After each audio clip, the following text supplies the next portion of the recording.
Hello everybody and welcome back to the channel. Today I am going to be going through my August wrap up. And I feel like I have been saying this for the last several months, but August was a really great reading month. This summer has just been reading fire. I have enjoyed so many of the books that I have read, and whether it was a lighter reading month or one where I got a lot more accomplished, I have been reading so many books that I enjoy. So very pleased with my summer reading. August was a little bit less busy than the rest of the summer for me, so I did get a little more time to relax and read a bit more. So very successful, very happy with all of the books that I have read, and very excited to share my thoughts with all of you. Just to summarize, I read 12 books in the month of August, which is a lot for me, and I had a pretty good breakdown of star ratings. Like the books that I read, I rated very highly. My lowest rated book was a 3.5 star book. So I had one 3.5 star book, I had 7 4-star books, I had one 4.5 star book, and I had 3 5-star books, which is a big month for me. I'm definitely not the stingiest rater on BookTube, but I don't give a ton of 5 stars. So having 3 in 1 month was great. There were fantastic books, and it was very difficult to pick my favorite of the month for sure. But I kicked off the month with a very fluffy read, and this was a romance sequel. So I read the book Husband Material by Alexis Hall. Like I said, this is a sequel to his previous novel, which is called Boyfriend Material, and I gave this one 4 stars. I read it with some friends on Discord, and we all had a lot of fun. Alexis Hall has a really good sense of humor, so the characters in his books are really funny. There's a lot of witty one-liners. It's a really fun book to read with other people. And I think that this duology, and especially the first book, which I believe I gave it 5 stars, which I don't do often for romance, but it was just so enjoyable. I preferred the first book a little bit to the second, and that is just my personal taste. This was a sequel, so following the same couple. So I enjoy that, like, will they, won't they?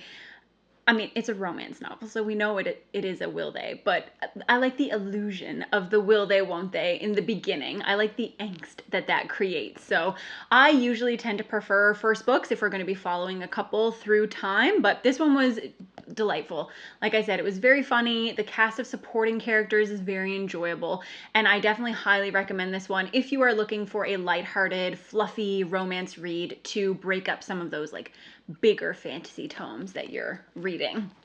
The second book of the month, and I can't believe, like, I had to double check. I did a double take when I saw that this one was in August, because I did a review for this book, and it feels like I read it months ago, but I did not. I read it at the beginning of August, and that was The Chrysalids by John Wyndham.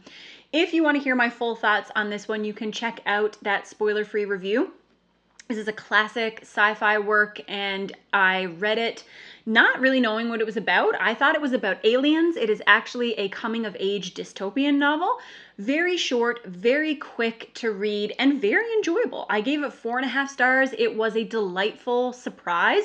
One of the most positive surprises that I have received in my reading year this year, and I highly recommend it to anybody who is looking for, again, a shorter sci-fi novel to break up some of those lengthier reads on your TBR.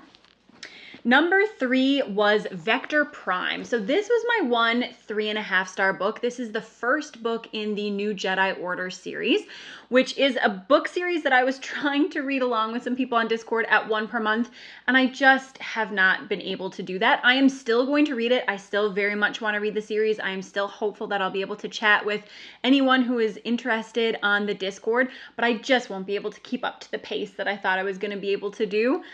So I apologize about that, but it was very exciting to read this book. I enjoyed it. There are some emotional moments, and unfortunately for this particular scenario, my husband is a huge Star Wars fan, so we have discussed the expanded universe at length in the past.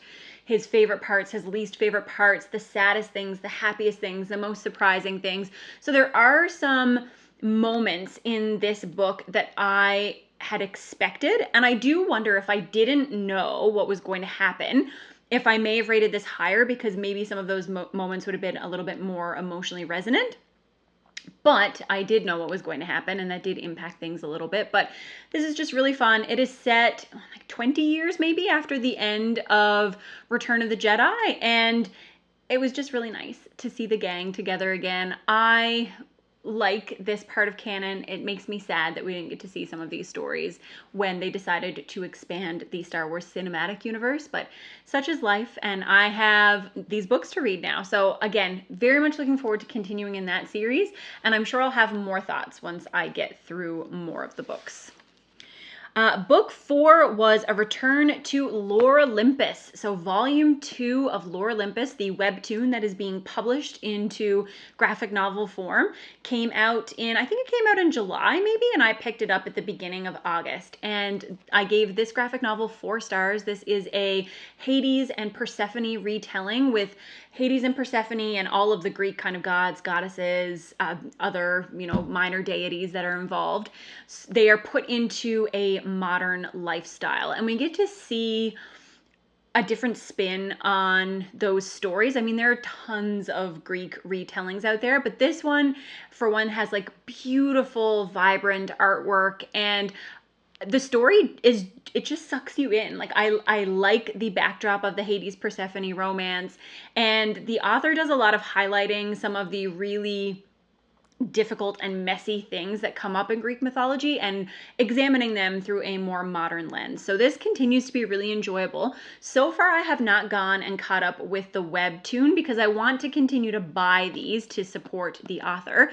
And they're just so beautiful. They look pretty on the shelf. They have gorgeous covers, and the artwork is stunning. So I always like to read things like manga, graphic novels, in paper form. I don't like looking at a screen for that. So I think I'll continue as long as they continue to come out at a reasonable, with reasonable gaps. So if it's every couple of months, then I can definitely wait for them to be published. But if you are a graphic novel fan, if you're looking for an up-to-date Greek retelling, I really recommend these. I think the story is good. I like the characters. And like I said, I really like the art style. It's not incredibly complex. It's very simple, but just the color palette and the way that things are drawn appeals to my own personal style, I guess, or aesthetic. So I'm having a great time reading those as well. After this was my first 5-star read of the month, and this is a Canadian classic that I had never read, and that is Anne of Green Gables. So much like with the Chrysalids, I read Anne of Green Gables because I got it for free as an Audible exclusive, and the audiobook for this was read by Rachel McAdams, who is a Canadian actress, and it was phenomenal. It was definitely one of the best audiobooks that I have ever listened to. I think that Rachel McAdams being cast as Anne Shirley in Anne of Green Gables is perfection. She did the best job narrating Anne. It was, I don't know what's going on with Pippin, but apologies for him in the background, but it was perfect. Like, her voice was spot on. The way that the scenarios that Anne gets in, which are hilarious and just like ridiculous, her narration fit those scenarios perfectly. So I love the audiobook, number one, but I think I still would have given this 5 stars regardless, just because it is so charming. I loved the Little House on the Prairie books growing up, and I wish that I had read Anne of Green Gables, because Anne of Green Gables is essentially like the Canadian answer to Little House on the Prairie. It is about an orphan girl, Anne Shirley, who is adopted and goes to live with a brother and a sister on the island of PEI. And it is about her misadventures growing up in PEI, her adventures and misadventures, and just how she makes friends, her temperament, and it's really sweet. It was genuinely so lovely, and I cannot wait to continue. I will ensure that Juliet and Isaac get to read this as kids, because I really, really wish that it was one that I had picked up when I was younger. But delightful. If you like Anne of Green Gables and you want to get back to it, I highly recommend the audiobook. If you want to experience it for the first time like I did, then, like I said, this audiobook was phenomenal. After that, We returned to Scum Villains Self-Saving System. So this was volume 3 of Scum Villain by MXTX. So this is, if you've heard me talk about it in previous videos, this is a transmigration fantasy story. So we have an individual from our world who is sucked into the body of a character in a cultivation novel. So he is sucked into the body of a teacher character, so someone who is teaching a bunch of cultivation disciples. And one of his disciples is supposed to become his nemesis. So he gets sucked into this novel and is trying to change the story so that he does not meet the very cruel and tragic end that his character is supposed to meet. And volume 3 was the finale of the main story. There's going to be another volume with some extras from this world, like some short stories and things, but this clued up the main story. And I really enjoyed it. This was really funny. It's also really brutal. So like a lot of really over the top, ridiculous things happen. The author intended it to be a satire on this kind of genre as a whole, the cultivation genre, the stallion novel genre. So these books that have this like hyper masculine alpha main character, and she like sets a bunch of those tropes on their heads. She gets the main character to confront those tropes and acknowledge how ridiculous they are, but also then he acts ridiculously, and it's just a lot of fun. I really enjoyed this. Because this is romance focused, there is a central romance between the main character and one of his pupils, which is not my favorite trope. I do not enjoy that dynamic. And if you are going in it looking for romance, then you have to be aware that there are going to be some like very boundary pushing scenarios, and you have to be okay with that. I think, you know, part of it, again, is like very over the top because of the goals of the novel, and then part of it just has to come down to personal taste, I guess. So do I think this is going to be the series for everybody? No. Did I have an amazing time reading it? Yes. So you can take that and do with it what you will. But that was my 6th book of the month. After that, I read Nevernight. So this was another buddy read on the channel. I read with some people who were reading for the first time, and then we had some individuals who really liked the series kind of like popping in to comment as we were making our way through. I had read Empire of the Vampire by J. Kristoff last year when it was released, and I ended up enjoying it. J. Kristoff's style was not completely to my taste, but I just thought that his pacing and basically like the pacing and the plot, the way that everything unfolds was highly entertaining. Excuse me. And so I really like assassin stories, and I wanted to read his assassin trilogy. So that begins with Nevernight, and I read Nevernight in August, and I ended up giving it 4 stars, which is the same rating that I gave to Empire of the Vampire, and I enjoyed it for the same reasons. So this, like I said, is an assassin story. It follows our main character, Mia, who is trying to get inducted into this elite group or band of assassins. So she has to go to what is essentially assassin school and make her way through various trials in order to be, like I said, made like folded into their group. And she has her own personal reasons for wanting to become a high-ranking assassin, as do all of the other students who are both her friends and simultaneously her rivals. And this had a lot of things going for it that I really enjoy. I like the academic/school setting. I really enjoy assassin fantasy. And I sometimes really like those fast-paced novels that you just feel like you want to flip through as quickly as you can. Much like with Empire of the Vampire, J. Kristoff's writing style is not always my favorite. I think that he is definitely a little edgier than my personal taste often skews, and sometimes the dialogue and the writing style itself can be a little bit over the top. However, I think it really works in this series. It fits the atmosphere, it fits the kind of story that he is trying to write, and I really liked the magic. So there's some elements of shadow magic in this book, and I don't want to really talk about it too much because it's really fun to discover as you read, but I thought that magic system was really cool. A lot of people had given me a heads up that there was a line in the book that seemed to romanticize suicide. So I knew that that was going to be in there, like going into the book. And I will like I can see both sides of this because people talk about it often, and I can understand both sides. I can understand why the line that is in there would make people not want to read the book, and I would say that is absolutely your choice and understandable. I can also see the people who say, like, that's kind of a crappy line, but I'm going to ignore it and just kind of like, put it down as a flop and move along, which is definitely what I did. I can't imagine there's many people who are like passionately defending the use of that as a descriptor. I don't know. I haven't seen people do that. I would think it was very strange if you did.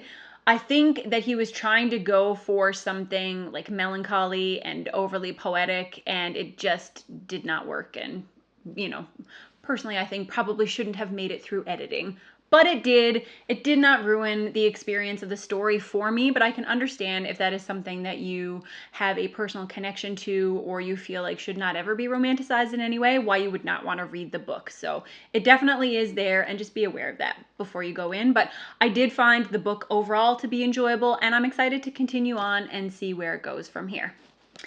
After that, we had a reread. So my friend Colton on the Discord had wanted to read the book Carry On by Rainbow Rowell, which I had previously read. I've read the entire trilogy and I enjoyed it. So when he said he was going to read it, I was like, you know what? I want to read something fun and fluffy, and I will jump in too. So it's a very, very quick read. The setup is that you have two main characters, Baz and Simon. And Simon is the chosen one, and kind of his tagline is like the worst chosen one ever to be chosen. So they attend a magical school which is modeled after the very popular magical school of the 90s and 2000s. And it is supposed to be kind of a breakdown of that chosen one trope and an examination or a satire or kind of a riff off of that entire magical school setting. It is very aware of what it is. I think if you went into Carry On expecting a totally original fantasy novel, you would read it and be like, this is not good. This is not what I want. If you go into it expecting it to be something very on the nose that is highly aware of what it is and something that will make you laugh, then I think that you would really enjoy Carry On. I really like it. I love Simon. I love Baz. I think that he is the best. The supporting characters are fantastic as well. And I think that Rainbow Rowell's use of magic and wordplay is just really clever. I enjoy her as an author, and I really liked this series. So going back to read the first book after, 5 or 6 years was a fun experience. So I'm glad that I went back and reread that one. After that was my nonfiction of the month, which was the Book of Eels. So I gave this one 4 stars. This is a work of nonfiction that I had been looking forward to reading for a couple of years.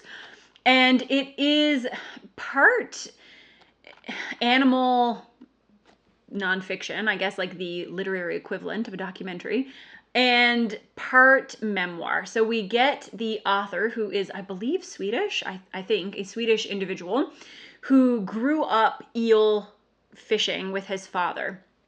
So we get reflections on his childhood, about fishing for eels, spending time with his dad, what it meant to them, what it means to people who live in their area, and what eel fishing means kind of in a broad cultural sense. And then we also get information about the European eel, which is, for anyone who doesn't know, a very strange and mysterious member of the animal kingdom. We know many things about the eel, but in all of recorded history, no one has ever seen an eel reproduce, and no one has ever seen an adult eel in the area in which they are known to travel back to reproduce, which is the Sargasso Sea. So this tells us a little bit about the history of the eel and how people have been fascinated by and how they have devoted their lives to discovering this information about eels. And the author really weaves together this kind of central eel mystery with bigger questions about the nature of humanity, about our drive to accomplish things, about the mysteries of life and death, and about the purpose of life. So it's really fascinating. I can see why so many people love this book. It's very short, it's easy to get through, but it does give you a lot of things to think about, and it does allow you the opportunity, I think, to reflect on your own life and your own goals and what is important to you. So I thought it was excellent. It was, like I said, not too hard to get through. I, for some reason, have read a lot about eels, and there was not a lot of new information for me in this book, but if you are someone who doesn't really know that much about eels, then I would highly recommend that you pick it up and give it a try. After that, I read volume 1 of Monster. So Jimmy and I decided that we were going to read this graphic novel series together and then hopefully do like a little discussion about it at the end. And I have read volume 1 in the past, many, many years ago. And I'm really glad that we're rereading it again. I am instantly sucked back into the story. Monster is a manga series that follows a young doctor who is brilliant. He is one of the forerunners in his field. He's a Japanese physician who is working in Germany pre the dismantling of the Berlin Wall. And while he is working at the hospital, he's having kind of a crisis of morality. He finds himself trying to make a name for himself and ingratiate himself with the upper management of the hospital. And so he is forced into some situations where he feels like he is going against his Hippocratic oath. So one night, there's a young boy who comes into the hospital who has been shot. And simultaneously, a politician comes into the hospital. And the politician arrives just like a couple of minutes after this young boy. And so the doctor decides, you know what, I am not going to see this politician. Even when he is ordered by the director of the hospital to treat this politician, he says, no, I'm going to treat this young boy instead. So he treats the young boy, he saves his life, the politician dies. And then I think it's 8 or 10 years later, a series of murders start happening. And he discovers that the murderer is actually this young boy whose life he saved. And thus begins the series. And I am guessing that it is going to grapple with wider questions of morality and, you know, what the consequences of your decisions, what makes someone good or bad. But I am in it, like 1 volume in, and I am already sucked into the story. I am really excited to see where it goes, and I am going to be very excited to discuss this with Jimmy because I think that we're going to have a lot to talk about, and hopefully it will be a good jumping in point for anybody who wants to give some manga a try. So not sci-fi fantasy oriented, but really, really cool so far. After that, I read, so the last 2 are both 5-star books, and it's going to be impossible to pick favorite book of the month between them. But the first one is Shield of Thunder by David Gemmell. So this is book 2 in his Troy trilogy. I read book 1, I don't know if it was in July or June, but I read it within the last couple of months and loved it, talked about it on here, and somehow book 2 was even better. This is a phenomenal historical fiction, historical fantasy. Like, it's, if you have read The Warlord Chronicles by Bernard Cornwell, where Cornwell takes things that could potentially be magical but gives them real world explanations, so it seems to kind of tread the line between historical fiction and historical fantasy. This trilogy is very similar. It's just that it takes place around the time of the Trojan War, so just different era. But this was phenomenal. It took some characters who were minor characters in book 1 and gave them a primary character, or they became protagonists in book 2, which is always tricky.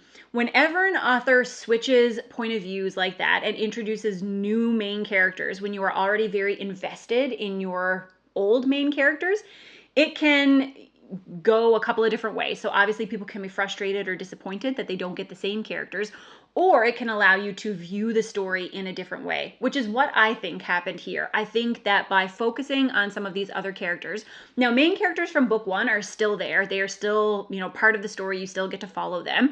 But by introducing these new point of views, we get to broaden our experience of the story. And since, as we know, the story is going to be between the Trojans and the Greeks, we want people in both camps. We want to be able to see perspectives from both sides.